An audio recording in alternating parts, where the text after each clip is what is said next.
Welcome to Life Esteem, a program committed to delivering information that's important to you and your community. Your hosts are Nathaniel and Patricia Gadsden. Hello and welcome again to Life Esteem. Always great to have you as a viewer. Hey, today we're going to talk to Dr. Todd C. Campbell, and he is a surgeon, and we're so glad to have you in the studio, Thank man. you. Yes, Yes, indeed. To talk to a doctor locally who is, a surgeon, but also used to have a particular interest, and it is breast cancer. Yes. And this is a big topic, and so we're so glad that you took time to come on and Thank talk you for to us. having me. Yes, indeed, yeah. So, tell us a little bit about your practice here at Oakwood, I understand. Yes, I'm at Oakwood Breast Care Center, which is located in Mechanicsburg, and we specialize in the care of breast disease and breast cancer. So we offer a wide range of services there, from anywhere from doing biopsies to consultations. We provide counseling, so we try to do a wide range of things. I have to ask, it just seems to me, maybe it's just me, that we see a lot more reporting on the area of breast cancer. Is it a more serious problem? Are we getting a handle on it? Or is it just that the disease is exploding? I think we're getting better at finding women with breast cancer and treating it earlier. So I think we're becoming a little more aware of it. How important, Dr. Campbell, are breast, self-care examinations? I know we talk about that a lot. Women are encouraged, but is that really significant in them catching it early?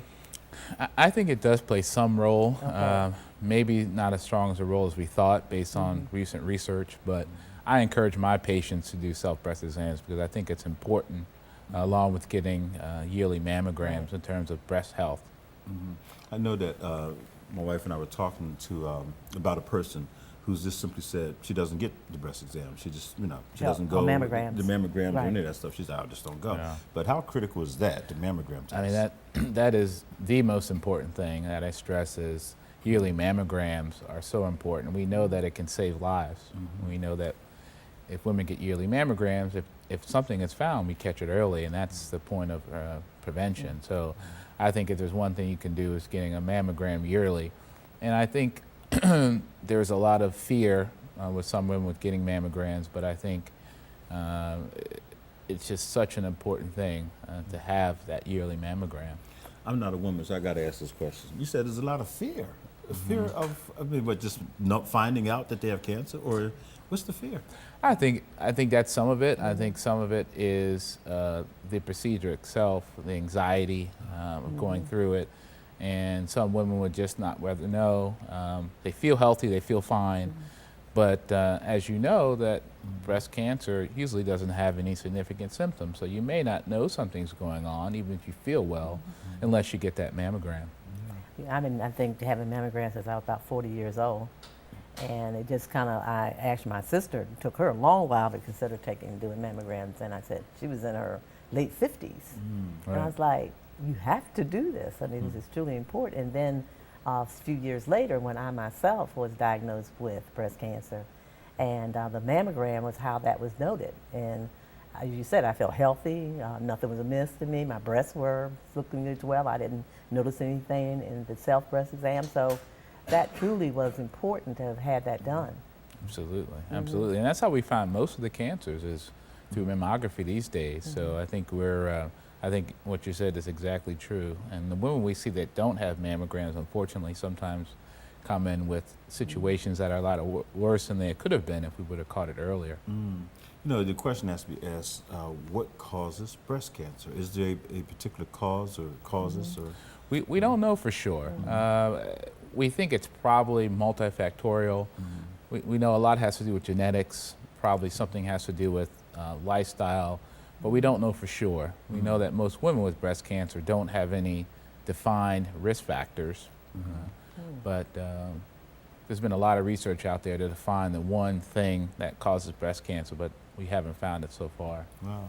That's interesting. And one of the things you were talking about, the fear with women maybe having mammograms, is there something also in regard to I know the procedure itself is not the most comfortable, in the world, but do they suspect or think radiation or something else may be something they're concerned about? Has that ever come out?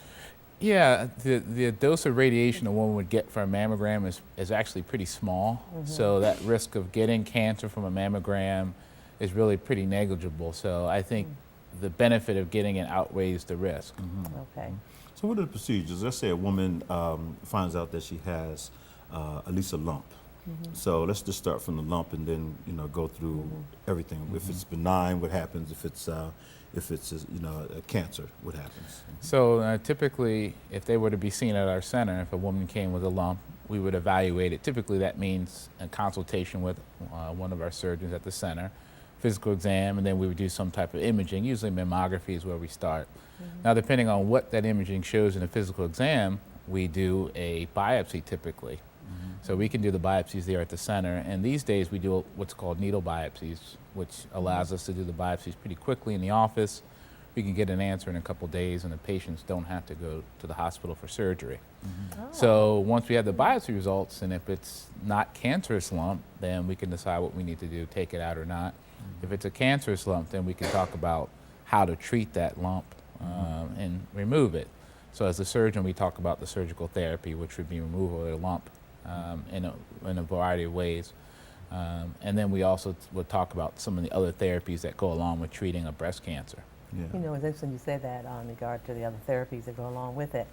And I think I heard something recently that there may not be the same need to do mastectomies, that there may be some alternative things to be done in regard to not possibly, depending, I guess, on the stage of the Right. Is that true?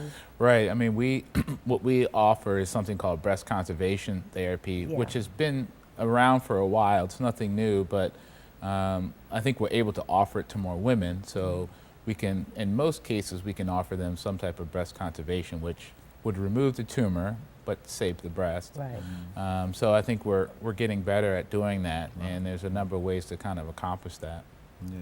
Yeah. I remember reading a story, hearing about it, where a woman knew that her mother, I guess people in her family had history of breast cancer, and she was so concerned about it that she simply had both her breasts removed, Right. very, very drastically. Is that really an option? Is that the kind of thing that people should consider? Or?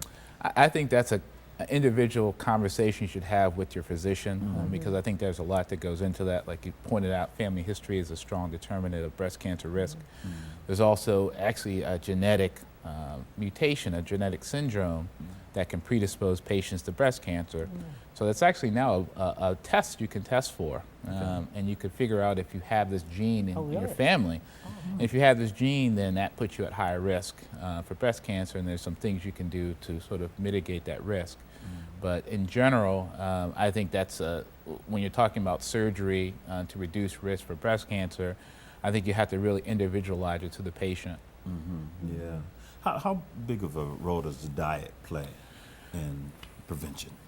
There's been a lot of studies trying to link diet with breast cancer risk. There's some thought that maybe a high-fat diet may increase risk, but as I talked about, a lot of people have diets that are higher in fat and don't ever develop breast cancer. So I think it tends to be one of the factors that goes along with the other things involved. I think for general health, I think having a healthy diet, exercising, and maintaining a reasonable body weight is probably good.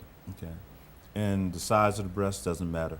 Or No. does it? It doesn't? Okay. That has nothing to do with it. No. Okay. Mhm, All that's right. all right. Yeah. Because, people come with all kinds of theories. And even the bra that you wear, right? Right. People say you shouldn't wear certain bras because it might cause. Yeah, that's interesting. Okay. What about men? We talk about, I guess, primarily the people are probably suggesting we're thinking about women. Right. But what is the men are experiencing? Is it climbing? It's still pretty minimum, or what's happening It's there? still pretty flat. it? It's about 1% of the breast cancer that we see Okay. develop in men. Men can also be at risk if they have a family history too. So that's something to keep in mind. We don't see it very often in men, but when we do see it, we typically treat it as we would a woman with breast cancer. And this is a very new phenomenon because I remember reading about Richard Roundtree, the famous actor, Shaft, for anybody who forgets. He, I think, had breast cancer. And it became a story, a national story. And then others start coming out of in the news talking about, their bouts. That's something I don't think we heard about in the 70s. Probably that's more like an 80s, 90s thing, I guess.